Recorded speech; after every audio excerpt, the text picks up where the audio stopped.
There is a book locked inside Yale University that has humiliated some of the smartest people on Earth. Cryptographers have tried to break it. Linguists have tried to translate it. Historians have tried to explain it. Code breakers have stared at it for years, searching for a pattern, a hidden key, a mistake, anything that would finally make the words open. And after more than a century of obsession, nobody can say with certainty what a single page means. Not one page. The book is filled with strange plants that may not exist, star charts that do not clearly match the sky, naked figures floating through green pools, circles within circles, impossible diagrams, and page after page of handwriting in a script no known civilization has ever claimed. It looks organized. It looks intentional.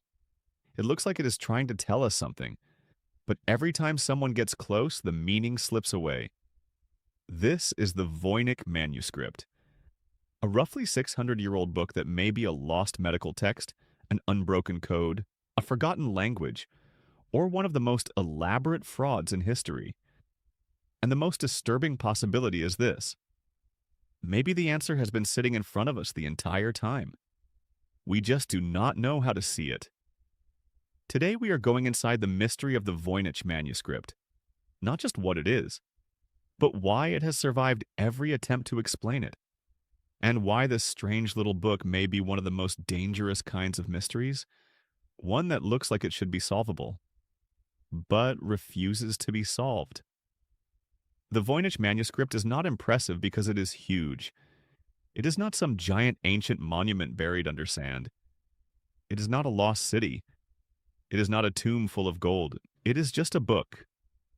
A small medieval manuscript, made of parchment, filled with drawings and writing. But that is exactly what makes it so unnerving. Because books are supposed to be bridges. Someone writes, someone else reads. That is the agreement. A book is a message thrown across time. But the Voynich Manuscript breaks that agreement. It has pages, it has paragraphs, it has illustrations, it has what appear to be sections, themes, and structure. But the message never arrives. It sits there, perfectly visible, completely unreachable. The manuscript is held today at Yale's Binecke Rare Book and Manuscript Library, where it is known as Binecke MS 408.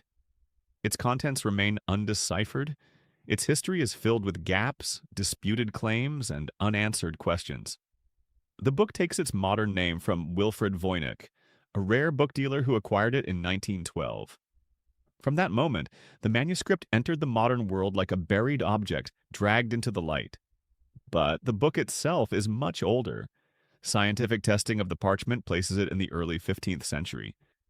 That means the physical material of the book comes from a world of monasteries, monarchs, plague memories, alchemy, astrology, handwritten knowledge, and secrets copied by candlelight. This book may have existed before Columbus crossed the Atlantic, before Shakespeare, before modern science, before the printing press had fully transformed Europe. And for all that time, it has carried something no one can read. At first, the manuscript almost tricks you into feeling comfortable. The pages look old but not impossible. The ink flows in neat lines.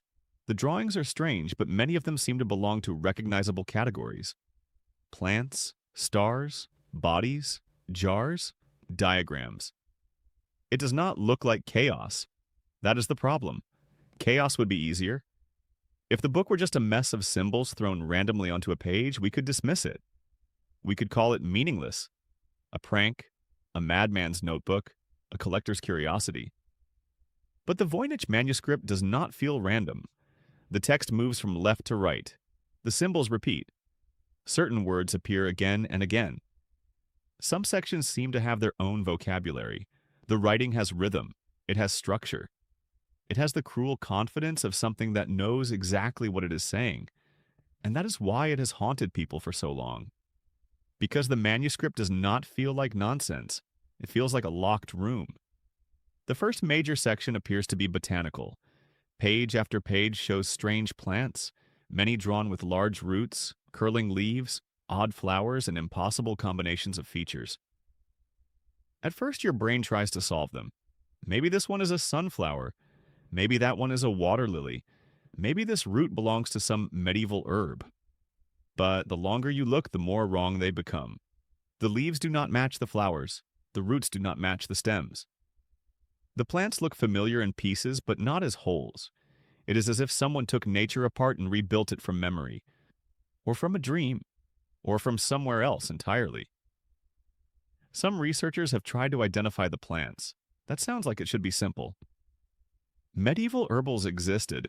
Plants were drawn in manuscripts before. Maybe the Voynich plants were just stylized versions of real species. But the identifications never settle. One plant resembles one thing. Another part resembles something else. Then the page slips away from you again. The manuscript's illustrations are usually grouped into sections. Herbal pages, astronomical or astrological pages, biological or bathing-related pages, diagram pages, recipe-like pages. But those categories are guesses based on the pictures, not translations of the text. That matters. Because when the words are unreadable, the images become dangerous. They invite interpretation, and interpretation can become a trap. A plant might be a plant, or a symbol, or a coded clue, or a deliberately invented shape, or a meaningless drawing made to look scientific. That is the Voynich problem in miniature. Every answer opens another wound. Then come the circular diagrams. Some pages show suns, moons, stars, and zodiac-like imagery. You see rings of text wrapped around circles. You see symbols and figures arranged like cosmic machinery. You see images that feel close to astrology, astronomy, medieval cosmology, or a private map of the universe. And again, the book comes close to making sense. Medieval people cared deeply about the relationship between the heavens and the body. Astrology was not just fortune-telling in the way many people think of it now. It was woven into medicine, calendars, agriculture, personality, timing, and the hidden order of the world. So maybe the Voynich Manuscript is a medical astrological book. Maybe the plants are remedies. Maybe the stars tell when to use them. Maybe the bathing figures show treatments. Maybe the diagrams connect the body, the earth, and the heavens. That theory feels almost reasonable. Until the text refuses to cooperate, because the manuscript never confirms it. It just keeps staring back. The strangest section may be the pages filled with small human figures, many of them nude, standing or floating in greenish pools, connected by strange tubes and containers. This is where the manuscript stops feeling like an herbal or star chart and starts feeling like evidence recovered from a world that should not exist. The figures do not look like normal medical illustrations. They do not look fully symbolic either. They appear inside systems, pools, pipes, channels, bulbs, vessels. Some pages feel almost biological, like organs turned into architecture. Others feel alchemical, like someone diagrammed an invisible process.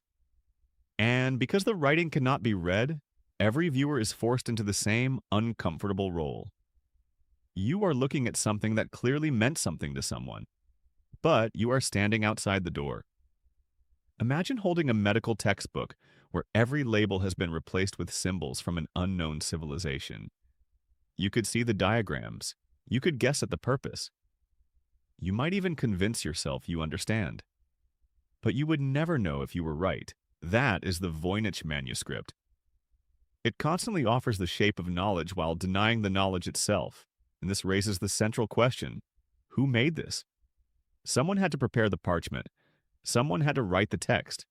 Someone had to draw the plants, charts, bodies, and diagrams.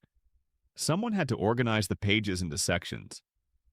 This was not a scribble in the margin of history. It was labor, time, planning, obsession. And if the manuscript is meaningful, then its maker may have possessed or invented an entire system of thought that we cannot access. But if it is meaningless, then the mystery may be even darker, because then someone created the illusion of knowledge so convincing that it has trapped generations of intelligent people inside it. There is a brutal theory about the Voynich Manuscript, that it might be a hoax, not a simple modern fake, not someone printing weird symbols last week, but a much older fraud. A book designed to look profound, mysterious, and valuable. A manuscript created to impress a buyer, fool a collector, or imitate secret knowledge. This theory is insulting, almost personally insulting, because it suggests that all the obsession, all the analysis, all the attempts to find meaning might be chasing smoke. Hundreds of pages, thousands of strange words, generations of study, all of it possibly built on nothing. But the hoax theory has problems too. The text is not obviously random. Its patterns are too consistent. Its structure is too elaborate. If someone faked it, they did not just draw a few strange symbols and call it done. They created a whole world of writing, a whole visual system, a manuscript that behaves enough like language to keep dragging people back. That is what makes the hoax idea so fascinating and so hard to accept. A bad hoax would have died quickly. The Voynich Manuscript did not. It became more powerful. There are other theories. Some believe the writing could represent a real language hidden behind an unknown script. In that case, the manuscript might be readable if we could identify the language, the alphabet, and the system of spelling. Others think it may be a cipher, a code deliberately designed to conceal information. That idea has attracted cryptographers for decades, including serious codebreakers. The manuscript has been studied by professional and amateur cryptographers, yet no universally accepted decipherment has emerged, and that failure matters. This is not a puzzle that nobody has bothered to solve. People have attacked it. Hard? They have counted symbols, compared word frequencies, tested languages, proposed ciphers, mapped patterns, built theories, published papers, announced solutions. And still the manuscript remains unread. Every few years, someone claims the mystery is finally solved.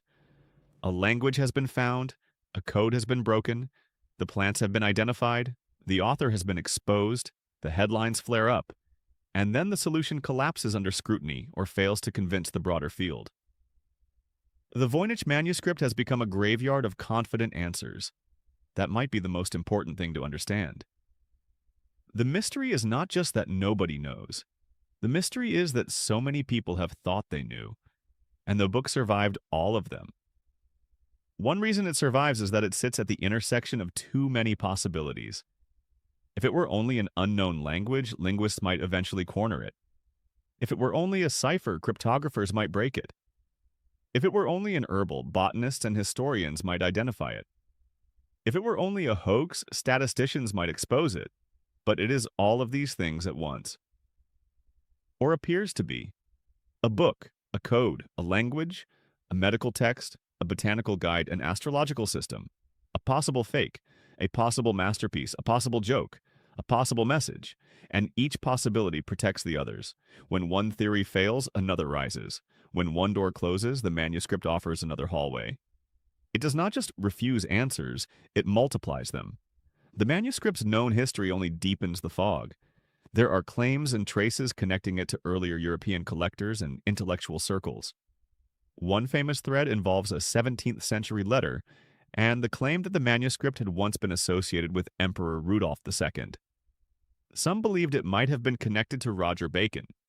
But the manuscript's ownership history is not a clean chain. It is a broken trail. Names appear, stories appear, possibilities appear. But the farther back you go, the less solid the ground becomes. And in a mystery like this, uncertain history becomes fuel. If Rudolph II owned it, why? If someone thought Roger Bacon wrote it, where did that belief come from?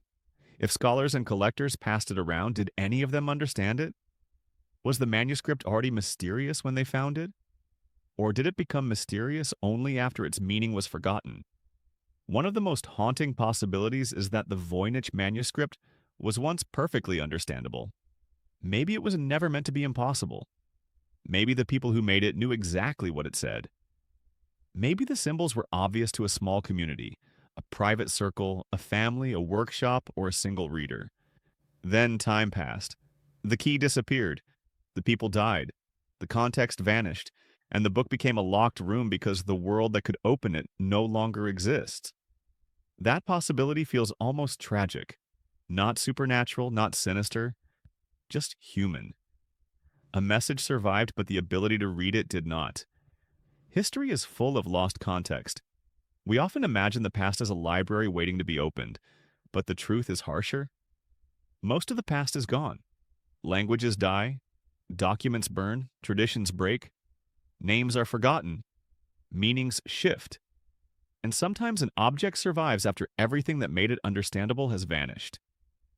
The Voynich Manuscript may be exactly that. Not a cursed book, not alien knowledge, not magic. Just a survivor from a dead conversation. But even that explanation leaves problems. Because if the manuscript represents a lost language or private writing system, why have its patterns resisted identification so strongly? Why does it not clearly match known linguistic structures? Why do its words behave strangely? Why do some repeated forms appear in ways that feel almost too neat? This is where the manuscript becomes technically maddening. The text looks language-like, but not language-like enough to settle the matter. It has repeated word forms. It has recurring symbol patterns. It has sections with different statistical behavior. It appears structured, but researchers have also noted features that are unusual compared with many known natural languages. So the manuscript floats in the worst possible zone, too structured to dismiss, too strange to read, the exact place where obsession thrives. Now imagine being a code breaker. You believe every system has a weakness, a repeated pattern, a frequency, a predictable letter, a common word, a mistake by the writer. You stare at the manuscript and think, somewhere in here there has to be a crack. Maybe a plant name repeats. Maybe a zodiac label reveals a month.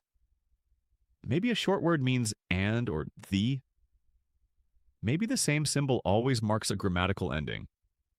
Maybe the illustrations are the key, but every promising lead dissolves. The manuscript does not give up the one thing a codebreaker needs most: confirmation. A cipher can be hard, but once it breaks, it breaks. The Voynich manuscript does not break, it bends. That is why it has lasted. There is also the possibility that we are asking the wrong question. Maybe the Voynich manuscript is not hiding a normal message. Maybe it is not meant to be translated word for word.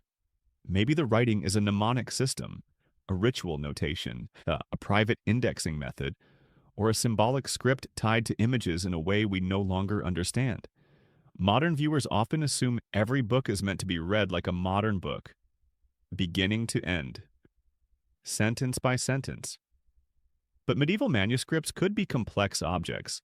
They could combine medicine, religion, astrology, memory systems, diagrams, recipes, inherited symbols, and private commentary. The Voynich manuscript may not fit neatly into one category because its creator did not think in our categories. That idea is useful, but it can also become a hiding place. Because when a theory becomes too flexible, it can explain anything. And if a theory can explain anything, it proves almost nothing. That is the curse of the Voynich manuscript. It invites theories that are beautiful, clever, and almost impossible to verify. The plants are especially cruel in this way. If the plants were clearly real, the manuscript might be pinned to a region, a medical tradition, or a known herbal source. If the plants were clearly imaginary, that would tell us something too. But many of them live in between. They look botanical enough to matter, wrong enough to confuse. You can almost imagine the maker copying real plants from memory, combining features or encoding information into the drawings. Maybe the roots tell one part of the story. Maybe the leaves tell another. Maybe the flowers are symbolic. Maybe the plant does not exist because it was never meant to exist as a plant. Or maybe the artist was simply bad at drawing plants. That is the humiliating thing. Some answers might be profound, others might be embarrassingly simple, and we cannot tell the difference. The same is true of the bathing figures. People have seen medicine in them.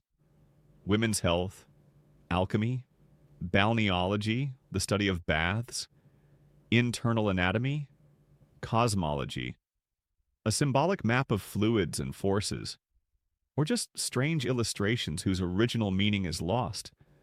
The pages look too deliberate to ignore. But without the text, interpretation becomes a mirror. People see what they bring to it. A historian sees medieval traditions. A cryptographer sees a cipher. A botanist sees impossible plants. A conspiracy theorist sees forbidden knowledge. A skeptic sees a hoax. And the manuscript lets each person get just close enough to believe. That may be why it has become famous beyond academia. The Voynich Manuscript is not just a historical artifact, it is a machine for producing obsession. It gives you clues, but not enough. It gives you patterns, but not the key. It gives you a world, but not the language spoken there. And humans are vulnerable to that. We hate unfinished patterns. We hate locked doors. We hate messages we cannot read. The manuscript attacks that weakness directly. It says, here is the evidence, here are the pages, here are the symbols, here are the drawings. Now explain me. And we cannot. There is something almost humiliating about that. We live in an age that likes to believe every mystery is temporary. Give us enough data, enough computing power, enough experts, enough time, and everything will eventually yield. Ancient DNA can reveal migrations, satellites can find buried cities, algorithms can detect patterns invisible to the eye, AI can process language at a scale no human could. And yet this small book still sits there, undeciphered, not destroyed, not hidden, not lost, available, digitized, studied, famous, and still unread. That is why it feels different from many historical mysteries. The problem is not that the evidence is gone. The evidence is right there. The problem is that we do not know what the evidence is evidence of. That is a much deeper kind of mystery. If you find an empty tomb, you know the question, where is the body? If you find a sunken ship, you know the question, why did it sink? But if you find a book no one can read, the question is unstable. What is it? What does it say? Does it say anything? Who wrote it? Who was meant to read it? Was it science, medicine, magic, art, fraud, madness, memory? A private language? A lost one? The Voynich Manuscript does not give you a mystery. It gives you a battlefield of mysteries, and no side has won. One of the safest things we can say is that the manuscript is real as an object. The parchment is old. The pages exist. The ink and illustrations are physically there. It is not a modern internet myth. It is not a creepypasta. It is not a fictional prop. It is a real medieval codex held by one of the world's major rare book libraries. That makes the unknown parts feel heavier. Because the mystery is not whether the book exists. The mystery is why it exists. If tomorrow someone solved it, the world might change very little. Maybe it would turn out to be a medical text, maybe recipes, maybe astrology, maybe a private encyclopedia, maybe something ordinary. But even if the content were ordinary, the survival of the mystery would still be extraordinary. For 600 years, meaning has been trapped inside an object built to carry meaning. That is what makes the Voynich Manuscript so powerful. It is not just unreadable, it is unreadable in the shape of something readable. The manuscript constantly says, I am a book, and then refuses to behave like one. So where does that leave us? There are a few broad possibilities. First, it could be a real language or writing system that has not been identified. If that is true, then the manuscript is one of the most remarkable linguistic puzzles in the world. Somewhere inside those pages is a voice from the 15th century still waiting to be heard. Second, it could be a cipher, a deliberate encryption. If that is true, then someone went to extraordinary lengths to hide the contents, and the key may be gone forever. Third, it could be a constructed system. Not exactly a natural language, not exactly a code, but something invented by the author for private use. If that is true, the manuscript might be readable only if we reconstruct the mind that made it. Fourth, it could be a hoax. If that is true, then the Voynich Manuscript may be one of history's most successful illusions. A book that convinced the world it had meaning because it looked so much like meaning. And finally, it could be something stranger than all of these categories. Not supernatural, not alien, not fantasy, but historically strange. A unique artifact from a particular moment, a particular person, and a particular purpose that does not fit our modern labels. That may be the answer we are least prepared for. Not because it is impossible, but because it is messy. Humans want clean solutions. The Voynich Manuscript may not have one. Maybe it is not one thing.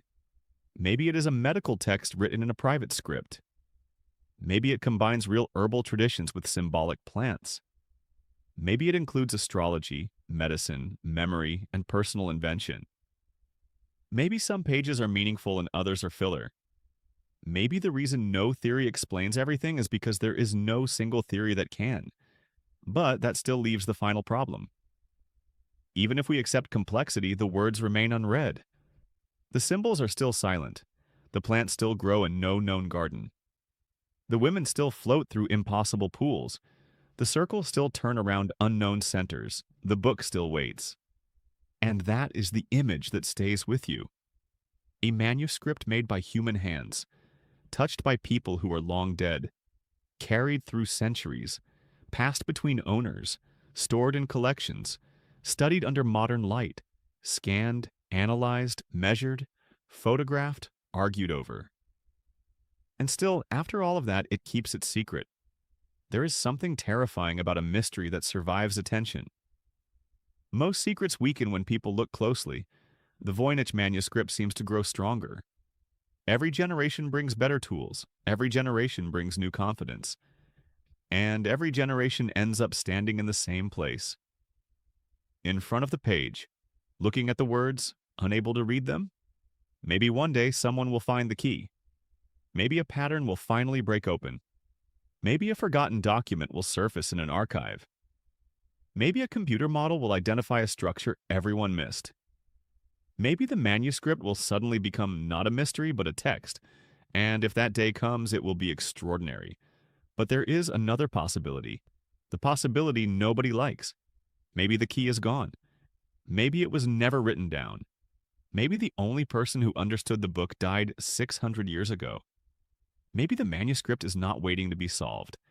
Maybe it is waiting to remind us that not every door opens, that not every message survives intact, that not every pattern has an answer we can reach.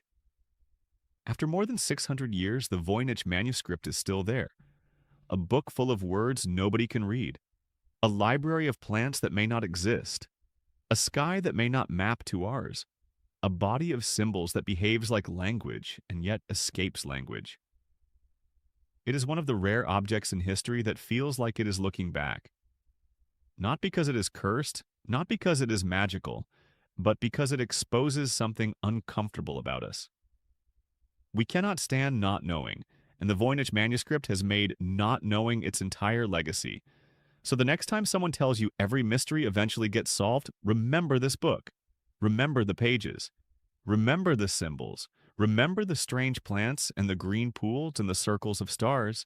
Remember that some messages survive history, but the meaning does not always survive with them. And somewhere inside Yale University, locked away but not hidden, there is a book that has waited 6 centuries for someone to understand it. Maybe it contains lost knowledge. Maybe it contains a code. Maybe it contains nothing at all. But until someone proves it, the Voynich manuscript remains what it has always been, a message from the past, written in a voice no one can hear. If you want more strange mysteries like this video and subscribe.